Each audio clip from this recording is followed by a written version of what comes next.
Who is your favorite baseball player that doesn't wear a Texas Rangers uniform? Gotcha.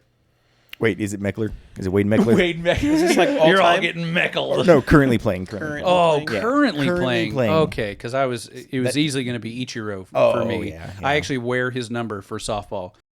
Currently playing. There's so many current players that I really like right now. Like, I love Brent Rooker. I love Shea Langoliers. Frankie Lindor's always a good one. Lindor's Kyle good. Schwarber's fun to watch, even though he plays for Philly. Despite him being on the Astros, I do love Yordan Alvarez. He's He's like the one of only the only Astro. ones I He's can like the only tolerate. one that I care about. Until he's done playing, the favorite non-Ranger is and always will be Freddie Freeman. Oh yeah, you better watch out about him. He'll bite the shit out of you. No, I can legit remember like us talking like 10, 12 years ago, and you saying that you were a big Freddie fan back when he was first great. coming up. He's a good person. Oh, too. yeah. He's an incredible person, and his story is really heartwarming as well with his son and everything. Cries every time he goes back to Atlanta. Yeah. Hall of Fame caliber ball players that are also Hall of Fame caliber teammates. Yeah. You know. Yeah. Oh, he's first ballot for sure at this point. I think. Like if he retired right now, I think he's a first ballot Hall of Famer. Oh yeah. Yeah. So Yeah. It'd be a huge disservice to his career if they did not put him in on the first ballot. That'd be ridiculous. with what he's done, like I think he was a Hall of Famer when he left Atlanta, but what he's done since he's got to the Dodgers, like he's first ballot. Yeah. Two walk-off home runs in the World Series. What the hell? People don't have. I made second money acts off like of one of this those yet. too. Yeah, for real. He's like pulling an Adrian Beltre, where it's just like Yeah. he's It's just very similar to that. aging like a fine wine. I think mine. I love Ketel Marte as well, but I think I like Cattell as well. Yeah, I think my favorite one that is playing right now is also a Diamondback in Corbin Carroll. oh, dude, Corbin, I love Corbin Carroll. that dude makes triples fun again.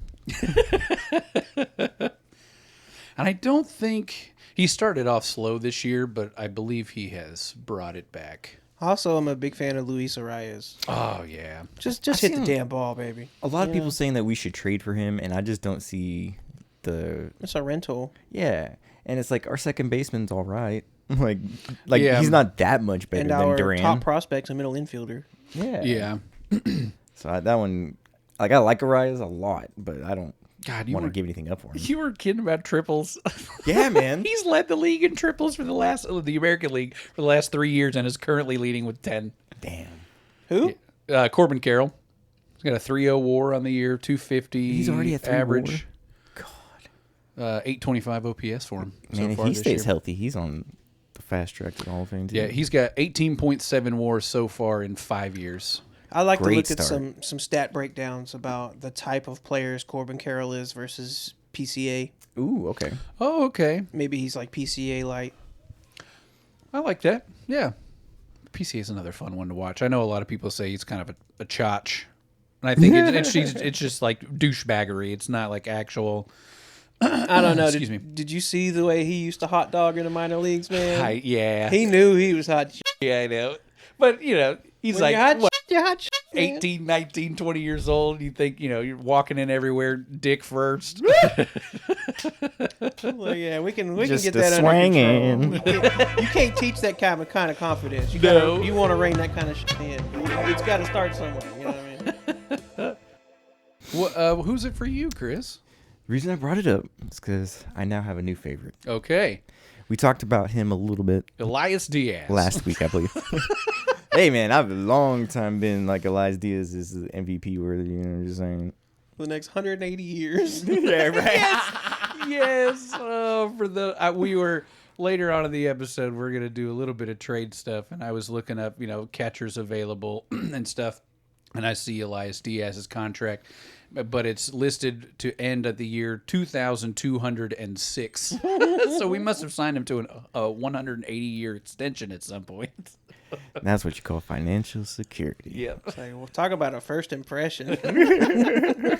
So this guy, we talked about him a little bit a couple weeks ago. He is very interesting because his story is just like he's one of those. It's one of those stories where if you're not a baseball fan, but somebody like told you this story, you're just gonna be like, oh, I want this guy to succeed. So this man defected from Cuba in 2017. So it's already like a crazy start, because if you read the stories about some of these defections from Cuba, these dudes, it's not easy and it's not pretty. No. Yeah, it's the ugly side of life. So they're just floating out there like, come on, Miami, find me. Please. Yeah. So to be a talented baseball and to be a talented baseball player and get out of the country of Cuba, that in and of itself is a crazy life accomplishment. Sure. So this man was a highly touted prospect in one of the systems of the best teams in baseball, and going into the 2022 season was ranked number 94 overall. So he was, we were expecting things out of him. And he was the opening day second baseman for the Dodgers in 2023. I know where this is going. But then he kind of cooled off a little bit, and they sent him back down. And then the next season started it again. Yoenis Cespedes. In Triple.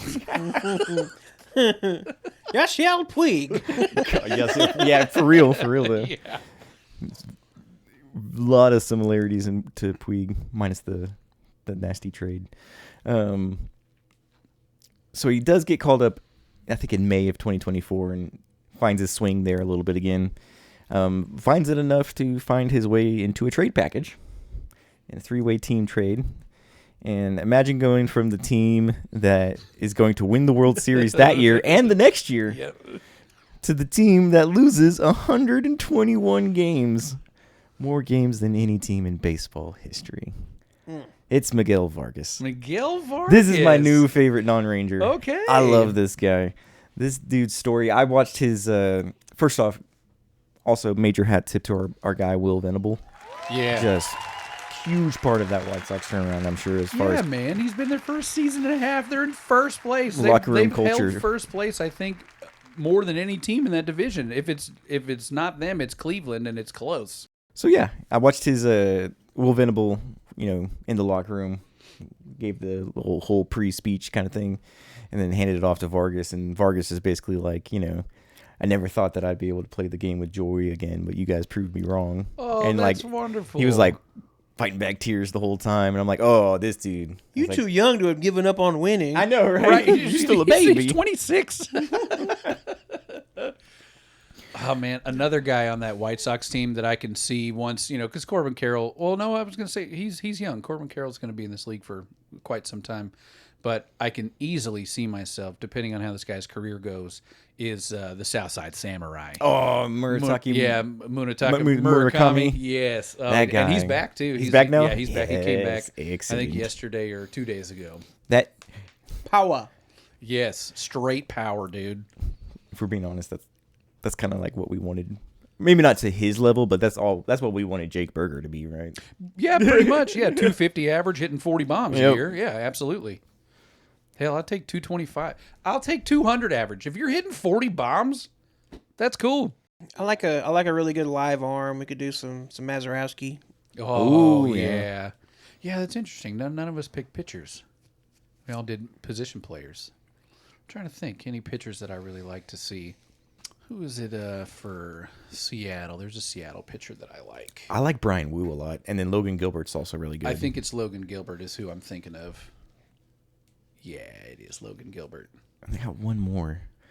Logan Gilbert, who looks like the kid from The Office. BJ Novak? No, it's later in the season when they bring the two. Oh, I know dude who you're from Hot talking Tub about. Strategy? Yes. Yeah, the opposite guy from Hop. Okay. His opposite character in The Office. I gotta look it up now. I forget his Clark. Clark is his name. Clark from The Office. I could picture The his new face. Jim. Oh wait, Is that who he is? it must be Plop then. Plop from The Office. Because he was supposed to be the new Dwight. Yes. Yeah. Yes, a new Jim. Pete Miller. Pete Miller is the man's name, and he looks just like Logan Gilbert.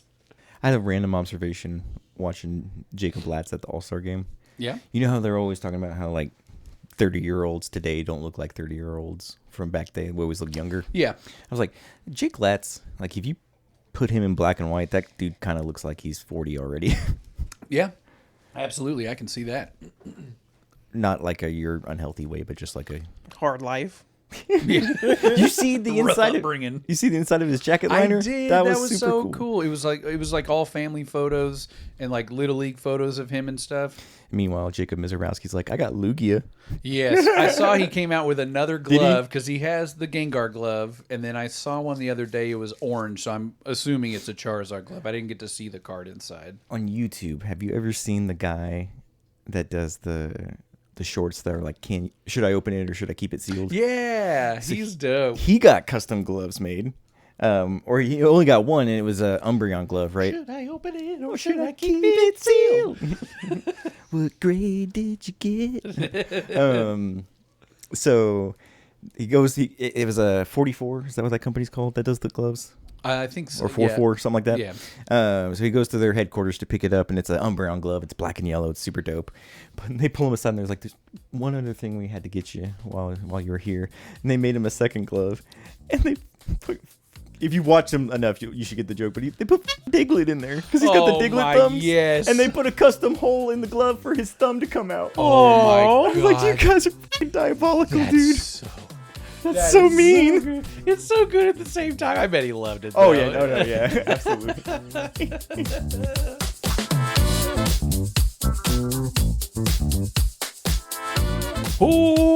Welcome to the Ranger Zone. The Ranger Zone. We are three ravenously obsessed Texas Rangers fanatics semi-qualified to dish out our takes like hotcakes from the fans to the front office. I am Robbie Belusic. I am Robert Green. I am Robert Cook. We have a wonderful episode for you guys today. The break is done. We are into the first series after the All-Star game. So we have some post-break predictions for y'all today. We're going to get into some Rangers stuff, some non-Rangers stuff, how we think the league is going to pan out for the rest of the season. But before we do that, how about a little bit of news? I like news. It's for you.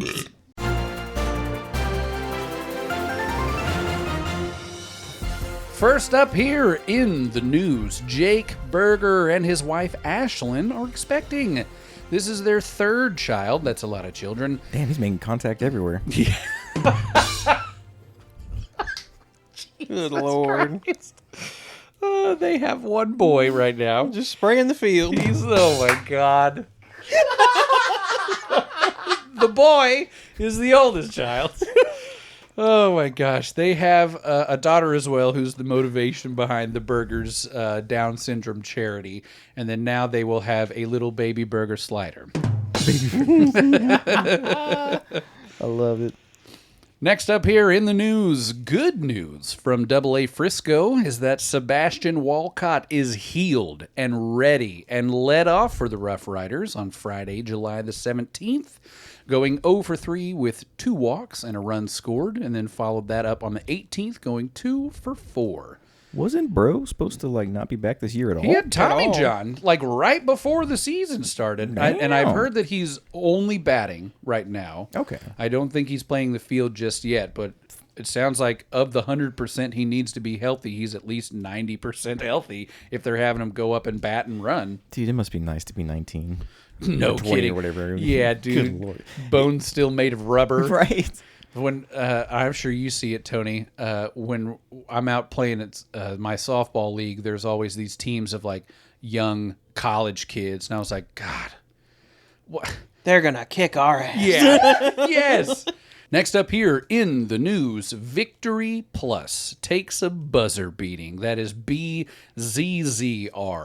a sports streaming service, and is supplanted as the home of the Ranger Sports Network. So no more games on Victory Plus.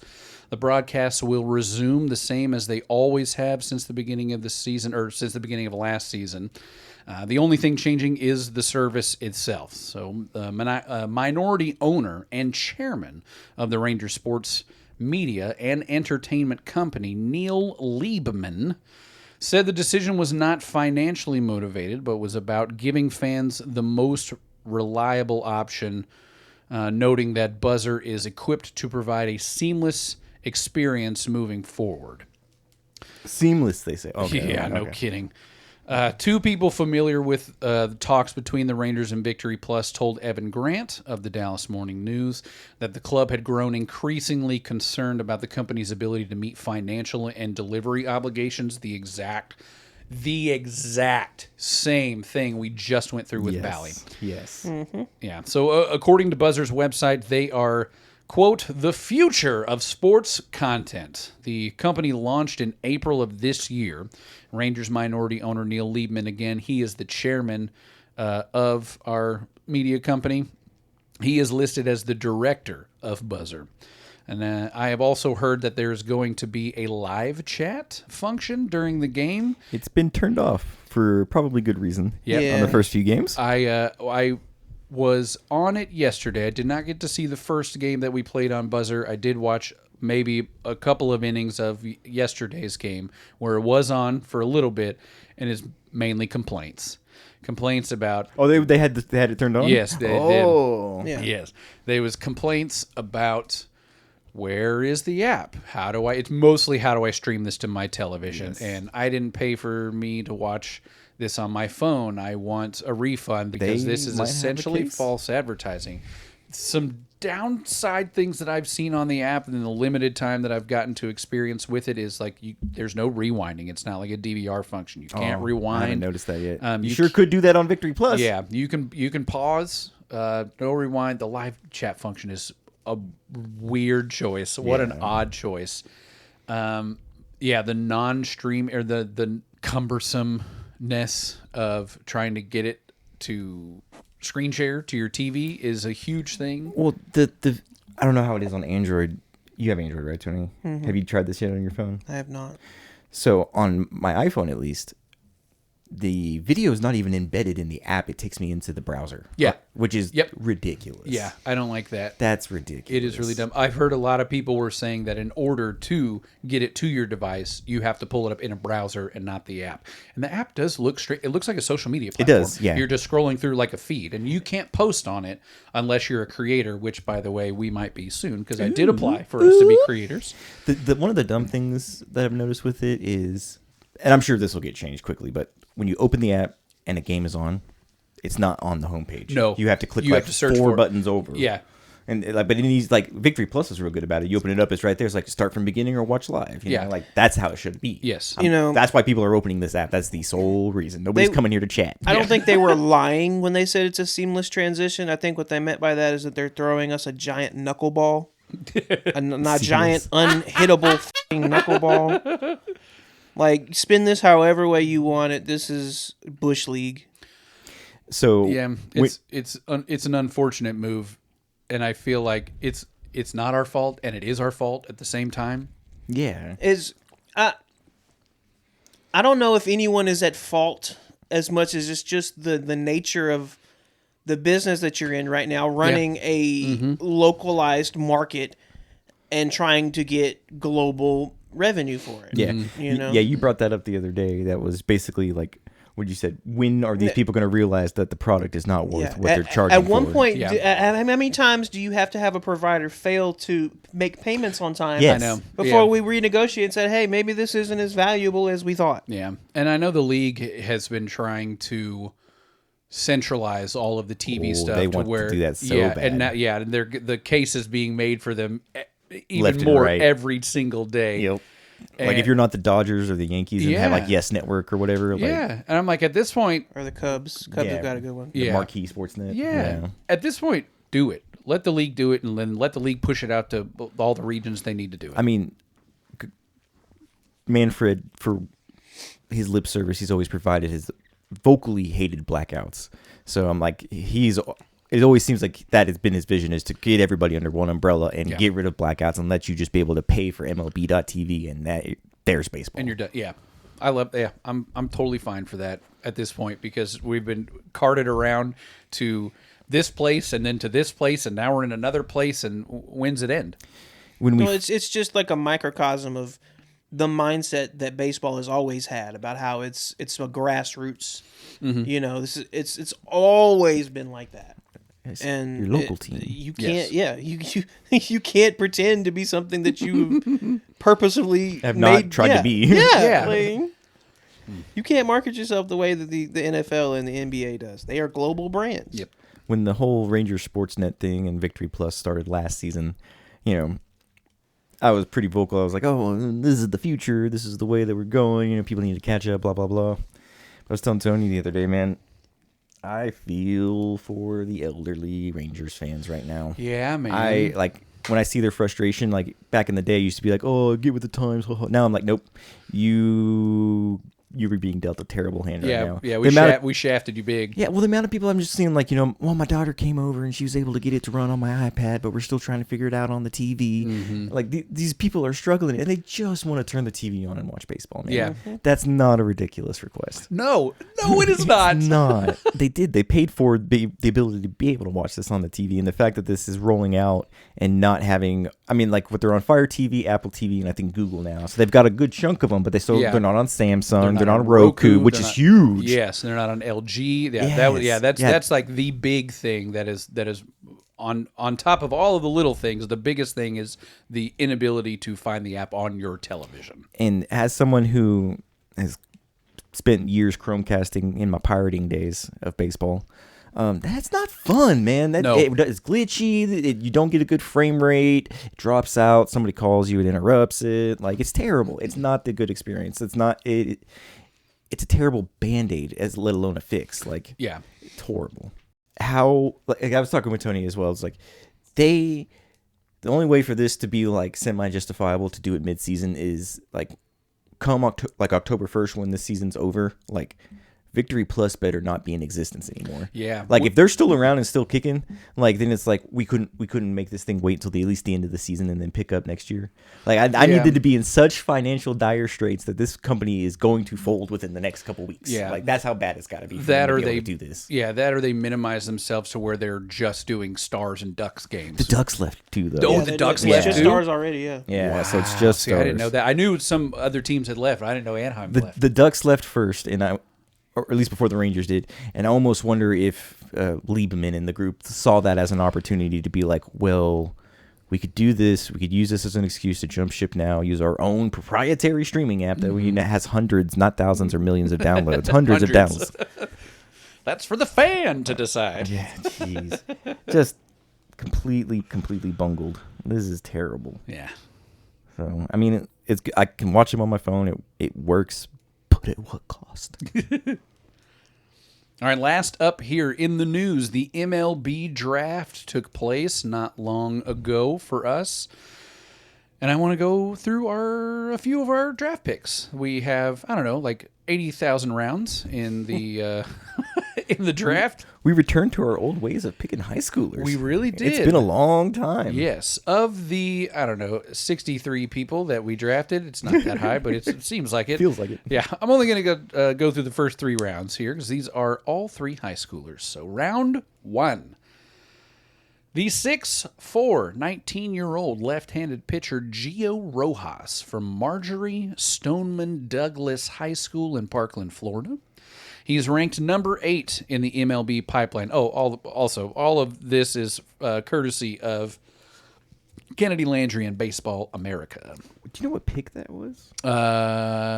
16? 14 or 16? In the teens. Yeah, it was early teens, I think. Like, unless... 14. It was... 14? Yeah, 14 or 16. Because he was projected to go in the top 10. And I'm just like, how did we get this guy? Baffling that he fell to us. Like, score, man. Yeah. So he's ranked number 8 overall in the MLB pipeline. Is considered not only the best high school pitching prospect in the draft, but the top left-handed pitching prospect and second best pitcher overall. I think the reason that he slid is because people are worried about contract and NIL money associated with his. Like he may want to stay in college. Stay in college. Good Lord, how it's changed. Yeah. So he has a high spin rate 4-seam fastball that touches 98, pairs it with an 80-mile-an-hour slider, both of them ranking 60 on the 20 to 80 scouting scale. Okay. Also has a changeup that is effective. I think that one's ranked in like 50 or 55. Last year, he helped Team USA at the, I don't know what this acronym is, WBSC, World Baseball super cool under 18. Yeah. The U18 World Cup for college. It's World Baseball for college, I assume, or for high school. So he didn't allow a run through 11 innings in that tournament and even tossed a complete game shutout against Team Korea.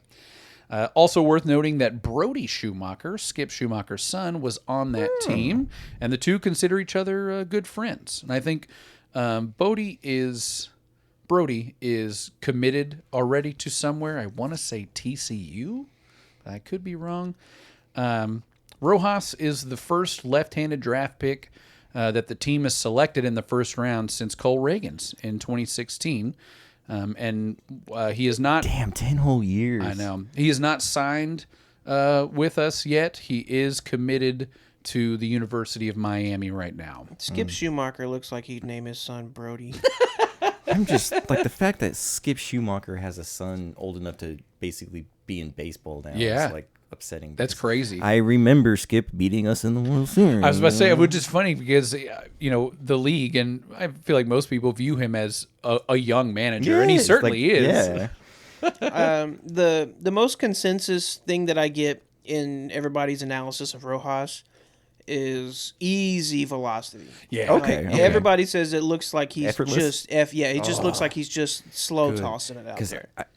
98 miles an hour is great, but when you throw it and it's violent, it scares the crap out of me. Yeah, you got to locate it. You have to be able to look. You got Or just when you look like you're about to rip your elbow off every time. Like, yeah. Those dudes, like, Paul Skeen's a little bit that way. Like, a little scary. A little scary.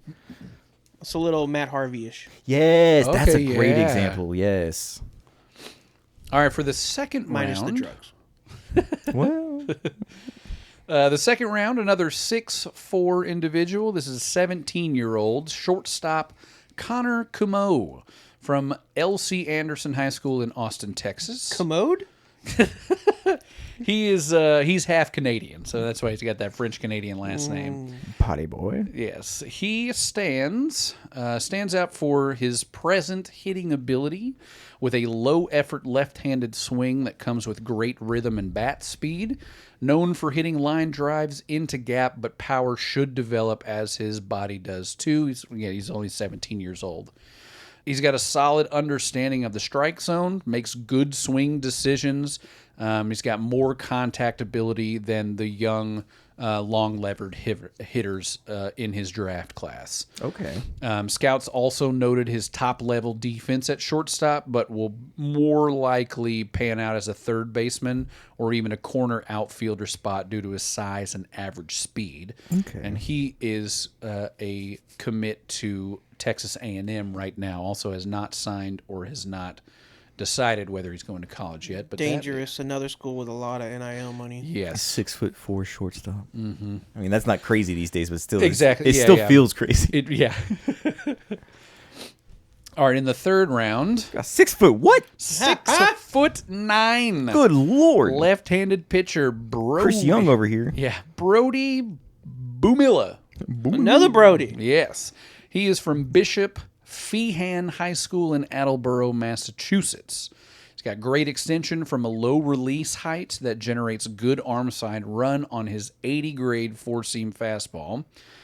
That looks much quicker to hitters than most people. I bet. He throws his fastball in the mid-90s, but has touched 101 multiple times. His best secondary pitch is a 55 grade changeup that has good sink and separation from the fastball and projects to be an above-average option for him.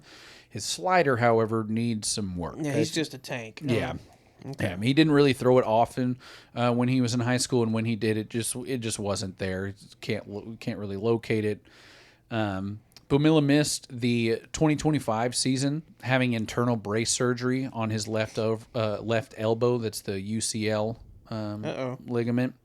And a pre-draft MRI revealed another UCL injury. So this is a really high-risky pick. With the Rangers' intimate knowledge of elbow reconstruction, thanks to team doctor. Yep. He it might not be as risky as the rest of the baseball world suggests. He also is a commit to the University of Texas, another team with a lot of NIL money.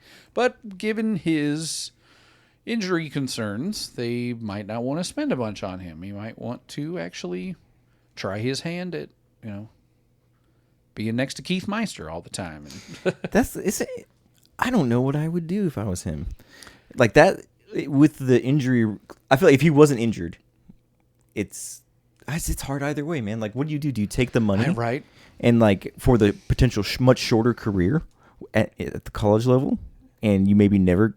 Yeah, you maybe never do it. Also, UT is one of those few college programs where you may actually receive better coaching than you would at single A. Yeah. No lies detected. When you have the whole getting an education and a degree thing on top of that, be like, well, if baseball's not going to work out, thank God I'm at a place where I can still make a career instead of having to go through the minors and then figure out what the hell am I doing now that I'm a 22, 23, 24-year-old high school graduate who can throw a baseball hard and that's it, That's one where I'm like, Mommy, what do I do? Yeah, no kidding. Yeah, I'm asking Mom's advice. Gosh. Reminds you of that Friday Night Lights scene with... Yes. What am I supposed to do? I can't play football. Back on Gio Rojas. I see you have it here in the Douglas. Combine the words. The document. Did you mention that he came from Marjorie Stoneman Douglas? Yes. Okay. That high school has produced some other pitchers before, right? Yes. I was gonna say that's the other thing about it is that really helps boost his case. Is that's kind of turned into a factory. Yes. They've had Anthony Rizzo. Oh wow. Jesus Luzardo. Okay. Kobe Mayo, Roman Anthony, Colton Welker, and Mike Caruso. Not Caruso. I'm not as familiar with that last one, but names lately just coming out of Marjorie Stoneman Douglas. That's great. Good for us. I can't believe he fell all the way to us. Yes. Good looking out. I will be watching his career with great interest. Yes. And that's all for the news. We are at the point where you need a fork and knife because it's the meat and potatoes time. We're going to get into, like I said, some predictions for the rest of the year, some Rangers, some non-Rangers, but we do want to talk a little bit about the Home Run Derby and the All-Star Game before getting into our second half predictions. So Jordan Walker of the St. Louis Cardinals won that Home Run Derby. Just like we all scripted it. Yep. I picked Jordan Walker. Did you really? And won a lot of money. Damn, I was...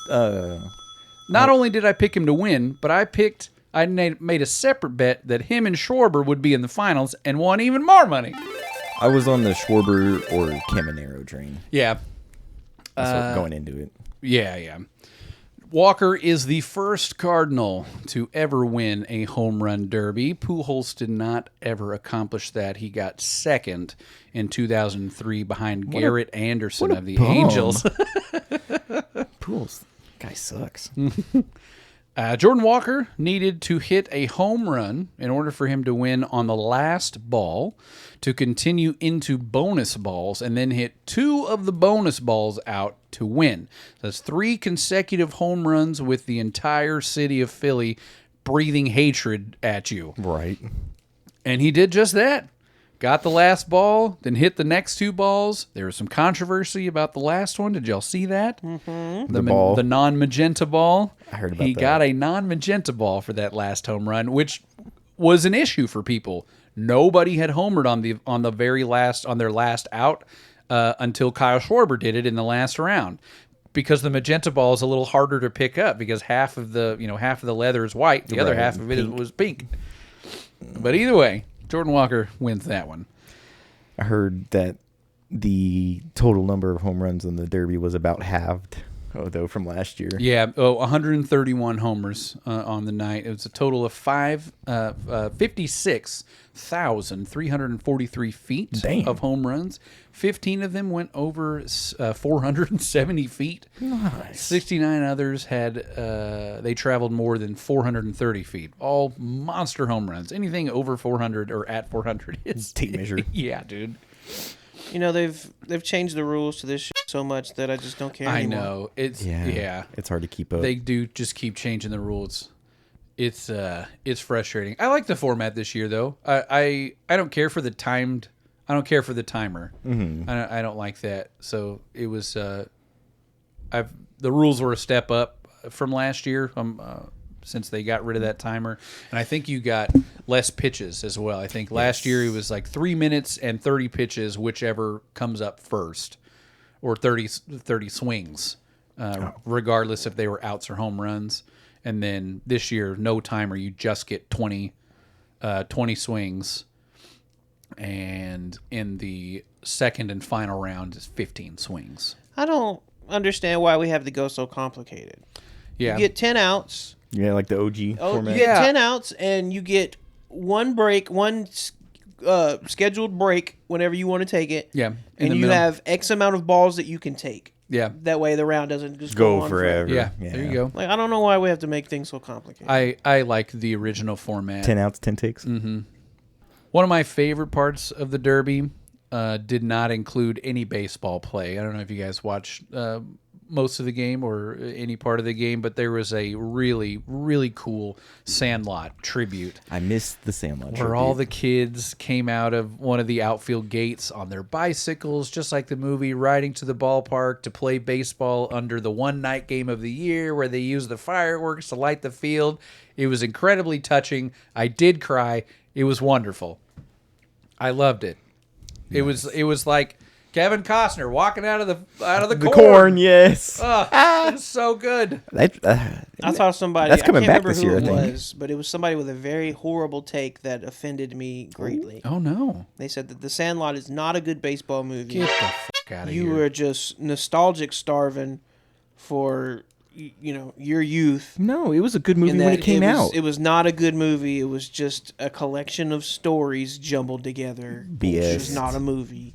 That's an absolutely dog crap take. Yeah, that's terrible. Let's see. What else happened here? Oh, Jacob Latz, of course, our only All-Star at the All-Star game in Philly, which is kind of weird. I don't know why Josh Young wasn't there. It was really frustrating. Yeah, I don't get it. I hate the fan vote. I hate it so much. I think the right guy went if it's just one, but Josh Young should have absolutely been there. Yeah. Latz. Really? Oh. Like, you putting him in over Caminero and Vargas? Oh, Like, I thought you were saying Latz shouldn't go. I was like, No, I was talking about Josh Young. I'm like, there's You can't really, have another? really good third baseman. You can't have another one, though? you Can't have two? be the Sometimes you backup got two DH. reserves.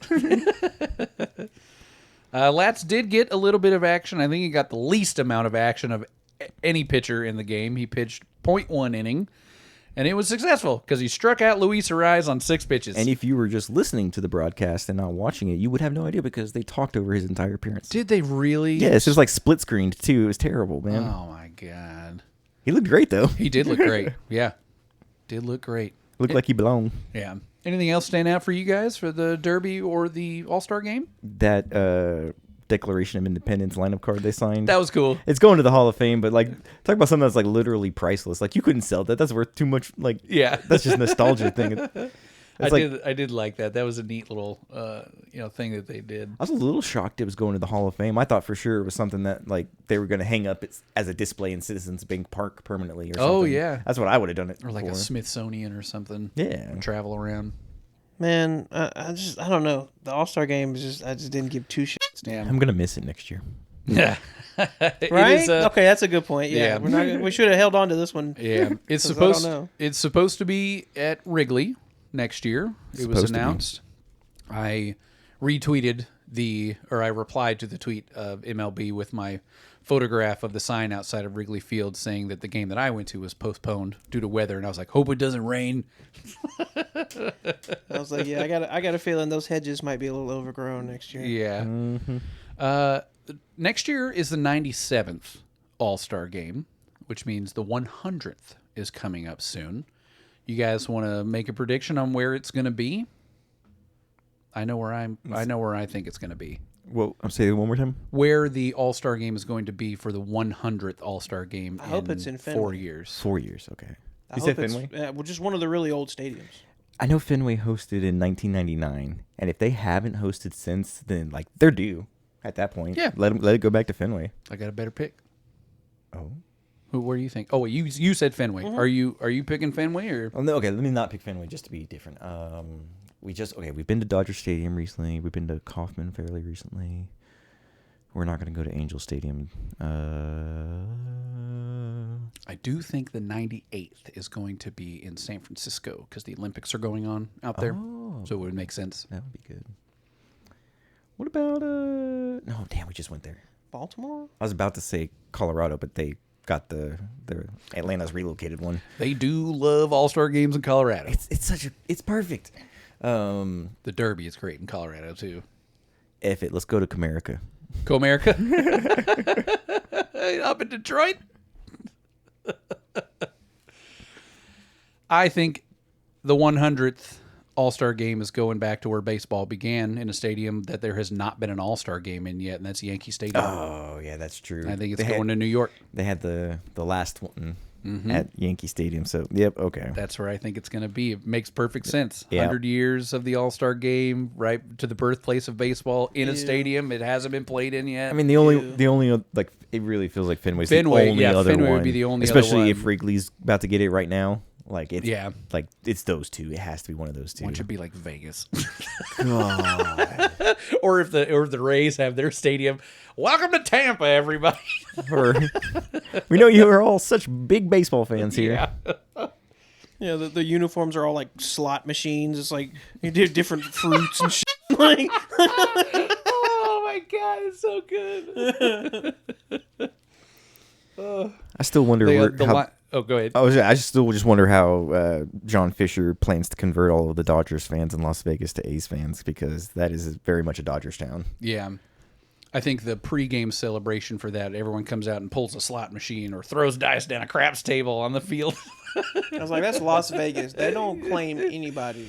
They claim the Golden Knights, and that's about it. I mean, can you imagine like some with the dice? It's just like you walk out as a fan, and there's these two big furry dice, and you just, as a fan, you step on the pressure pad, and the pressure pad launches the dice into the air, and whatever you roll, you get a certain prize. That's cool. They could do so much with the gambling thing, and yeah, you're really good. and as long as it's not sports related, What would they keep race? it to the casino floor. What would their dot race version be? Roulette wheel. Yeah, you're actually betting on it. No wagering, please. Wagering, please. Yeah. Into the predictions we go. Predicts. For the rest of the 2026 MLB season. So we will start with the Texas Rangers record and then how the rest of the AL West will pan out. You can do records or just the place of the win, or the win-loss record for all the other teams, or just in what place they will finish in our division. I have got the Rangers finishing one more win better than what I originally predicted before the year at 89-73, winning the division and not having to get a wild card spot. Then I've got Seattle, Houston, Sacramento, and the Angels. Oh yeah, I remember the Angels. I should say that like they don't kick our ass every time we play them recently. Right. What do you guys got? I got the Rangers staying put roster-wise as well as record-wise, but is enough to take a division that no one seems to want to win. 91-69. Wow, okay. Nice. 69. Okay. 90 wins.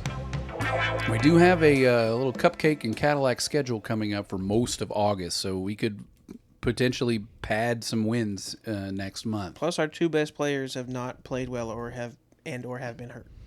Also, I know that Cody Bradford is alive, by the way. He's alive. He pitched well the other night. Yes, and his pitching. And Jordan Montgomery did not. And yeah, Jordan Montgomery is about to come back. I've heard that he's probably going to be back before the end of the month. Oh, okay. Yeah, there's a good chance that we're going to see him back in a Rangers uniform soon. I've heard people say to adjust your expectations for 2023 Jordan Montgomery and more to 2025 Patrick Corbin.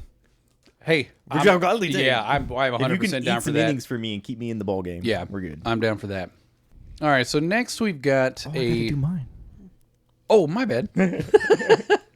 No one gives a shit, Chris. Oh no, yeah, you guys are not gonna like what I say anyway. So, Oh, no. I got the Rangers at 83 and 79. Uh-oh. Ooh, And is that going to be enough? Petering. That is not, because Seattle's gonna finish 85 and 77. Okay. Yeah. Houston's gonna finish 79 and 83. And I didn't even feel like doing the math for the Angels or the A's. That's cool. But the Angels will finish as the worst team in baseball. Yeah. So, and then I have the Rangers missing the postseason. Oh, really? 83 first team wins? out. Not enough to get in that third wild card spot, huh? I think with Boston's recent resurgence, 12 wins in a row. yeah, I think it's not going to be quite enough for the third wild card spot. I think it's going to be a combination of New York, Cleveland, Boston, or even Toronto. I think would have a better chance than we. Oh, man. God, they're so awful. I'm just not. What's scaring me right now, the most about the to call fool's gold for our first place, is the negative run differential. Yeah. and it was bad before we got beat 15-1 coming out the All-Star break. So God, yeah. now it's even worse. All right, so the next prediction we have is a trade package. The deadline is coming up very soon. It's July 19th, by the way. I don't think I've said that for us. So wanted you guys to put together one trade package that you think that we might or that we might do, or that you just kind of want to happen. I will start. I have got us trading Kumar Rocker, Kyle Higashioka, and Emiliano Teodo, and probably a little bit of cash for Sacramento catcher Shea Langeliers, who still has 2 years of arbitration left. They haven't locked him up yet? Nope. Oh. This very concretely seals up a catching position that has just been in limbo really ever since Pudge Rodriguez left, with a certified baller. Put some respect on Benji Molina's name. How dare you? That man hit a cycle in Boston.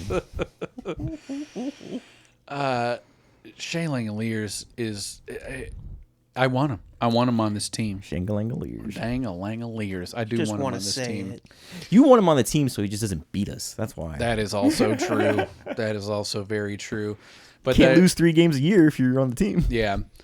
I don't see this happening at all. There's no reason the A's would want to trade this huge guy. And I think it would even take more than what I've put together. It might take even another prospect, probably a catching one, because if we took Langeliers from them, then they're Malcolm Moore is our catching guy. Yeah. If we swiped Langeliers, their starting catcher now is Jonah Heim, Who's played well for them? who has played well. Yes, has earned the right to stay on a major league roster. Yes. Tony, what's your trade scenario, buddy? Y'all are not gonna like this I don't. because I didn't trade anybody. The Rangers don't buy or sell. Okay. They keep their fingers crossed on Seager and Langford turning it on in the second half. I was thinking about that same thing. I was like, this is a real good team to not do either with. They're very can see tempted to that. trade veteran starters, but we'll be glad they held on to them come postseason time. Yeah. It's one of those, this is the kind of season where it's like, you're not bad enough to justify selling everything. You can't sell when you're in first place. But you're not good enough that you want to sell your future for a team that you're like hovering around 500. Yeah. So it's one of those, you take what you got.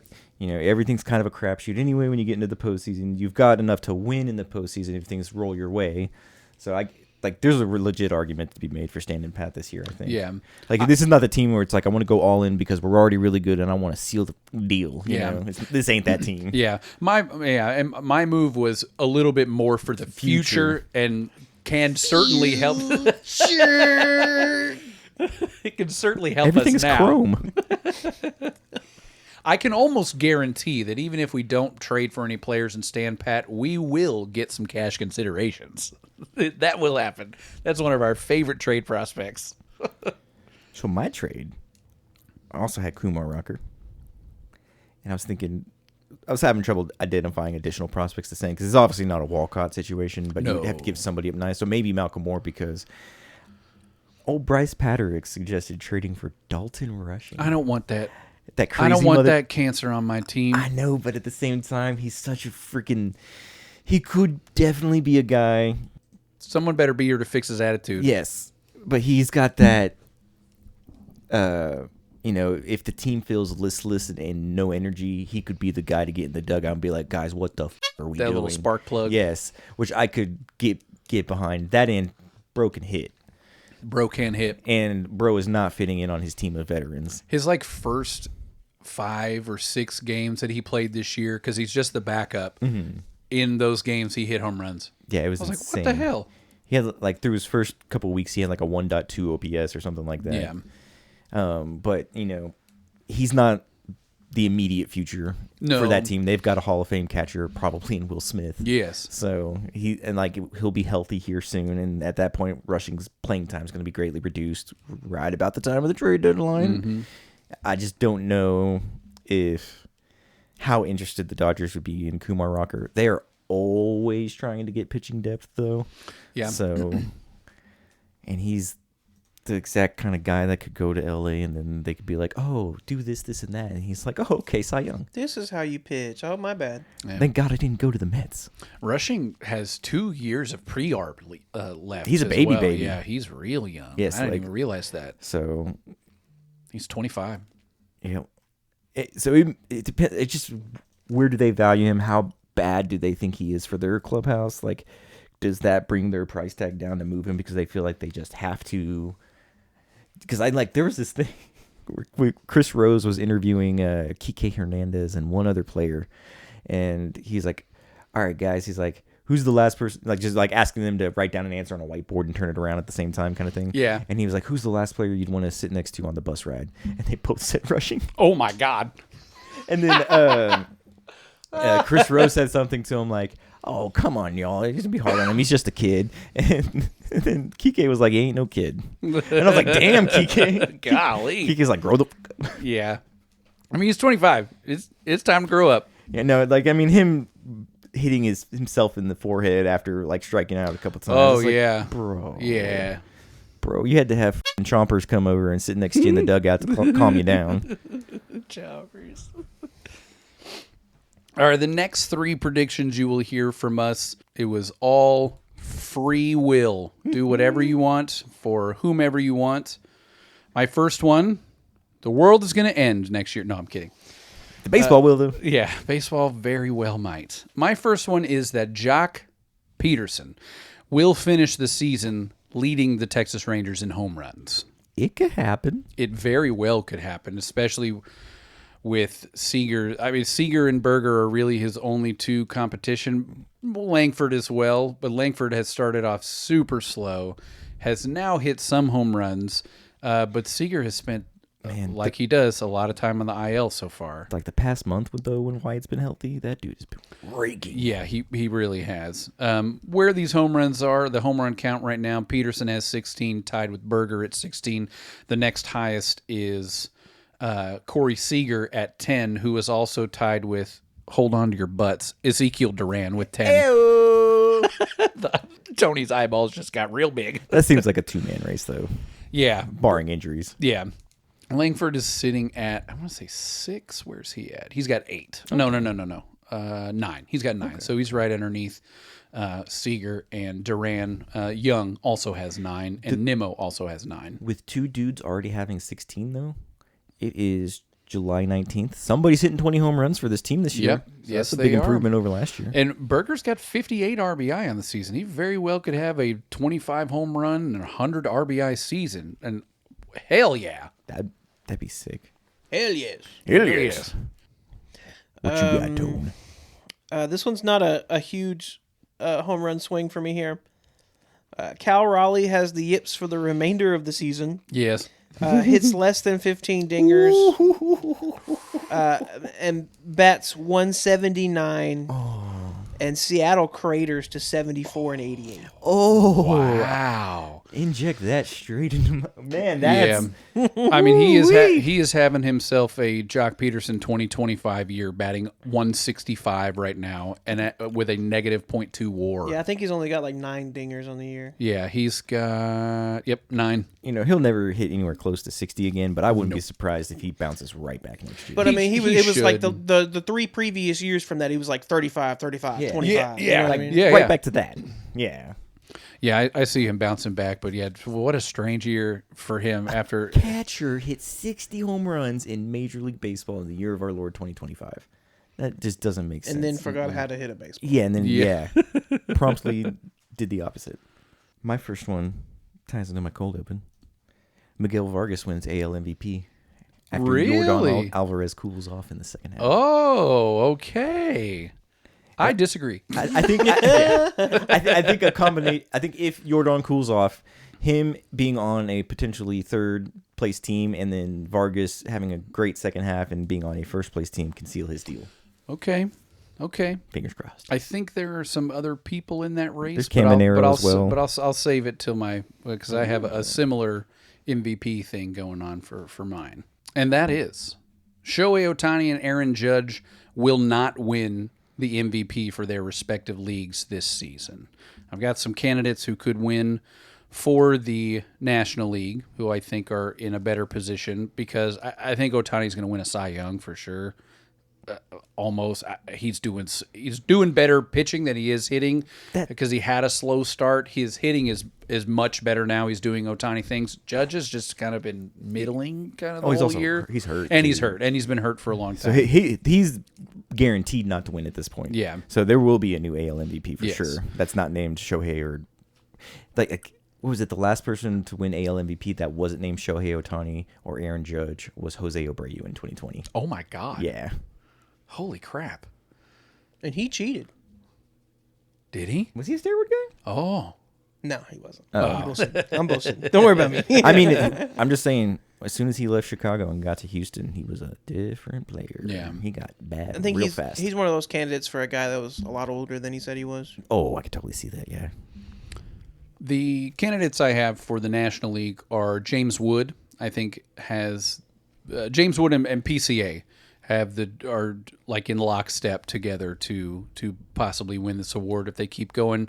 I can also see Kyle Schwarber winning it because he's having another monster home run year. He's having, if it wasn't for Shohei, like he's having this like legendary DH stretch, like on that Edgar Martinez, David Ortiz level, and like it's just like he's taking a backseat to Shohei. Yeah. I can also throw in Otto Lopez in the mix okay. from the Marlins because he's having a great year. He's doing incredible stuff. That team that's a spunky team. It is. Like even if they don't make the playoffs, they will be a thorn in the side to the end of the season. I feel like they might grab one of those. They could one of the wild card spots. Such a freaking competitive NL. I kind of wish his name was David Poppy. David Poppy. On the AL side, some of my candidates include Ben Rice. Oh yes. Junior Caminero. And of course Miguel Vargas. And of course Yordan Alvarez. And I'm gonna skip you guys because I'm going to my next one, which is that Yordan Alvarez will win not only the AL MVP, but will be the first triple crown winner since Miguel Cabrera since 2012. Big time. He is leading the AL in home runs. He's leading the AL in RBI. And he is second in average. I think by less than 20 points. Yep. He could easily do it. I think it is a very, very real possibility. Dude, and if they're out of the playoff contention and it's just like a focus on yourself kind of... Oh, yeah. He could just rack the stats, yeah. man. With the foot injury to their second baseman that could linger through August, Milwaukee trades for Luis Arias as a rental to bolster their postseason aspirations. Ooh. Okay. Only to get swept by the Dodgers again in the NLCS. So, the Pittsburgh Pirates are going to make the postseason. Okay, I can see that. And they will do that on the back of their offense, not their pitching. Okay. Not that their pitching will be bad, but when we get to postseason, they're going to be saying, look out for this lineup. Mm-hmm. They're not scored the most runs in baseball, but they are, I think, top 5. And this is the Pittsburgh Pirates that have been known for their historically anemic offenses for the past forever. Mm-hmm. So I'm in the NL. I'm like a Team Pittsburgh right now, man. Paul Skeens only got so many years left. Next for me, Mets' impatience and poor decision-making lead to a Soto-less fire sale and depleted 2026 roster for the remainder, and have to duke it out with the Angels for the worst team in baseball in spite of all of the monies. Oh, Which team you said, the Mets? Mets. Oh, my gosh. Mets gonna Mets. I think right now only Did they the fire Angels, the Rockies, and one other team have worse records than the Mets. Detroit? I don't know. They've been hanging around the cellar for most of the year. Let's see. The Mets. What are they sitting at? 41-58 currently. Yeah. KC's at 40-59. Toronto 46-52.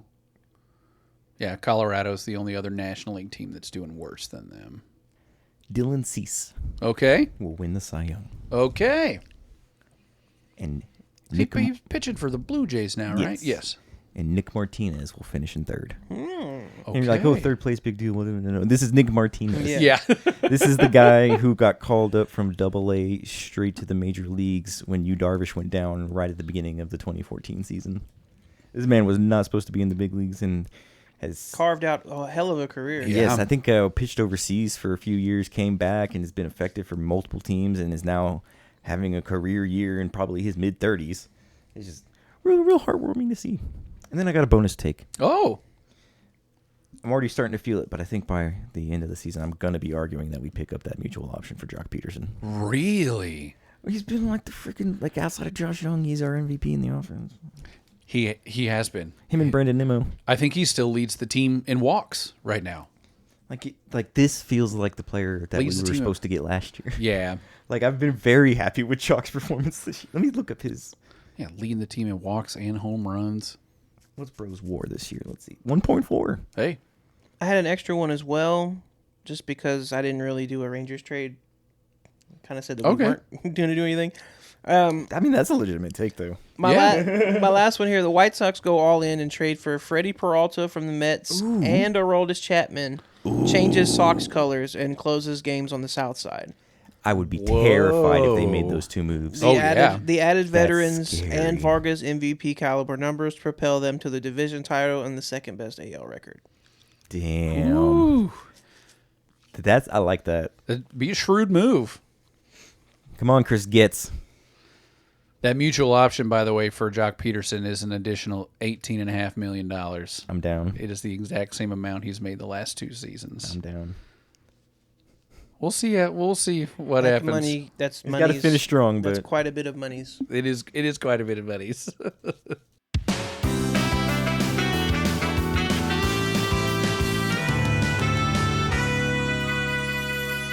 It is now time to step into the office of the assistant to the assistant GM, Tony Cook. Well, guys, oh no, this is I had heard bits and pieces of this story, but had not received enough context on it to grasp the situation entirely. So let's just kind of go through it here. So back in the early 70s, believe it was 72. I remember it like it was yesterday. There were two pitchers for the Yankees, Fritz Peterson and Mike Kekich. Peterson was well regarded. He won 20 games at one point in the 70s. Was a really good pitcher. Kekich was more of a journeyman, but a solid pro as well. We're the best of friends. Shared lockers right next to each other. People, let me tell you about. Like attached at the hip. And it turns out that they wanted more than each other attached to the hip. In the middle of towards the end of the 72 season, began to wife swap with each other's wives. Oh, how appropriately 70s of them. Yeah. And this arrangement went so well that they didn't call it a wife swap. They called it a life swap. I am reading this, and it is wild. It is really wild. It's going okay. And they actually not just switch wives, they switch lives. Kids, houses, boats. Kids, houses, boats, dogs, they do the switcheroo, and Kekic's 2 kids and wife and dog go to Peterson, and Peterson's 2 kids, wife, and dog go to Kekic. Oh no, I've gone cross-eyed. Oh no, I've gone cross-eyed. Yeah, they literally split and shared the kids like it was a used Volvo in the front f***ing yard. Oh my god. We've ended the 72 season with the life swap going on. At the end of that year, they've decided, this is going okay, but let's cut our losses and try to go back to the way things were. So everybody's husbands and wives and children goes back to their respective homes, and Peterson calls Kekic's wife and says, "Hey, I can't do this. I can't live without you. I don't want to go back." So the life swap ends up becoming the ultimate cuck situation. Ugh. Because although Kekic's wife is now in love with Peterson just as much as Peterson's is in love with her, Peterson's wife is now estranged and is not interested in Kekic. This is no longer the life swap. Oh god. This is now Peterson living in Kekic's home with Kekic's wife, kids, and dog. Mm-hmm. Don't put your keys in the fishbowl, man. So the 73 season starts. This is George Steinbrenner's first season as the owner of the New York Yankees, by the way. So this is how he starts his tenure with the life swap situation. Oh, welcome to baseball. Welcome to New York. It's not going well, especially for Kekic. I can He imagine. is not playing well. He's not playing much. He ends up his 73 season with the Yankees. He goes 1-1 with like a 9 ERA in like 5 different outings.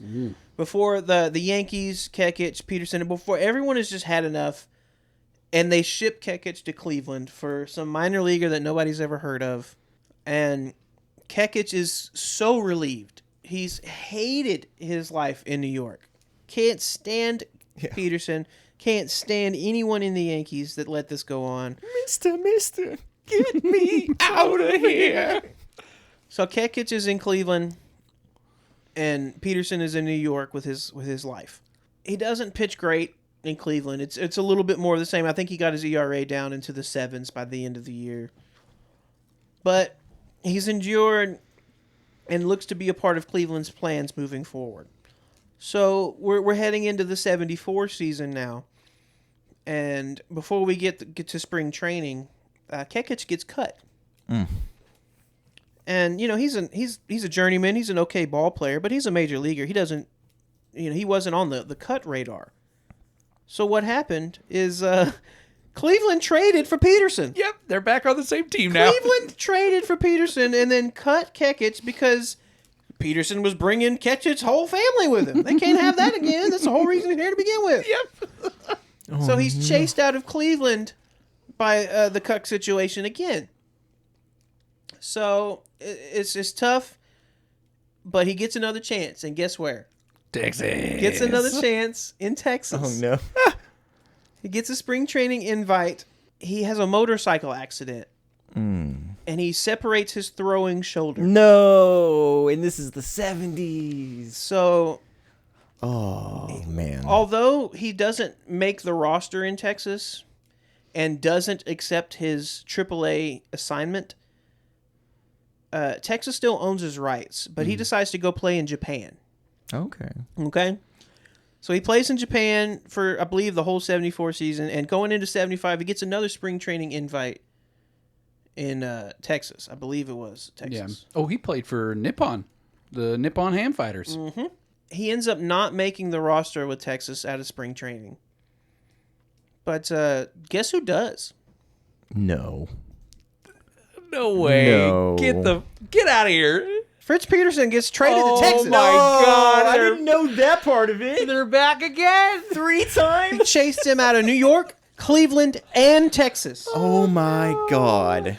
This is the worst. The cuck situation just will not end. He cannot get away from these people. And by the way, Fritz Peterson my has been an God. absolute dick throughout this whole thing. He's written books. He's done as many interviews as he can about his successful wife swap and how this has been the best thing that's ever happened to him. And I'm sure his kids loved that you just replaced your real children with her children. Yeah. I'm sure that did nothing for their self-esteem or anything. That's the weirdest part So- of all of it for me is the children. It's like, why Yes. wouldn't your children just stay put? Peterson has no remorse, has no sympathy for Kekic, who at this point is just Kukic. I was literally about to make that joke. No, my God. It's Mike Kukic. Mike Kukic. Oh, you took it right from my mouth. And it's a little bit of a somewhat... He kind of turns... So Kekic gets one more chance at the majors with Seattle. I believe it was. Seattle in the late 70s. I think it was like 77, 78. And, he hangs on the roster. I don't even remember how well he pitched, but he had another stint in the majors after all this. He also spent some time in Venezuela before then. Oh, dang. He really got around. So, yeah, he got around, but got his chance in the majors again. Got a little bit of redemption there. Ends up falling in love with a nurse that he meets in Seattle. And, so he finds Lo and love behold, again. David Peterson comes in. Oh, my God. Going to the Mariners. And then just a weird happenstance trip to the hospital. Peterson falls in love with this nurse. No. Oh, God. So, Kekic can't get away from this story even after his career. And at one point, he moves to New Mexico and changes his name. Walter White. And just lets Kekic die. And Damn, he changed his name. Yeah, Kekic his last name. He did get the last laugh because Peterson is dead and Kekic is not. Yep. Yeah, it says So- Peterson died in 2024. But yeah, just the wildest cuck story, and you just can't help but feel for that guy. Yeah, man. Everywhere he just could not get away from the biggest mistake of his life. That's brutal. Ugh. Yeah, he was never the same. Nope. As a ball player after that. He had a 3.73 ERA in Texas when he came back from that motorcycle accident, and had a 5.6 in Seattle. So really just had the one decent season, and that was only 31 innings. That's all he pitched In Seattle? in Texas. He in did Texas. 90 in Seattle. But God, man, yeah, he was never the same. That's brutal.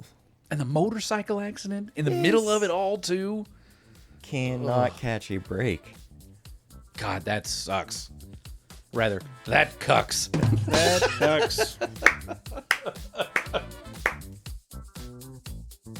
Thank you, dear listeners, for playing along on another episode of The Ranger Zone. The Ranger Zone. It always means a great deal that you take the time to spend the time with us, a one-armed man trying to hang paper signs. As always, you can keep up with us, trying to keep up with social media on Instagram, Twitter, and YouTube at Ranger Zone Pod. That is at Ranger Zone Pod, and maybe possibly on Buzzer soon.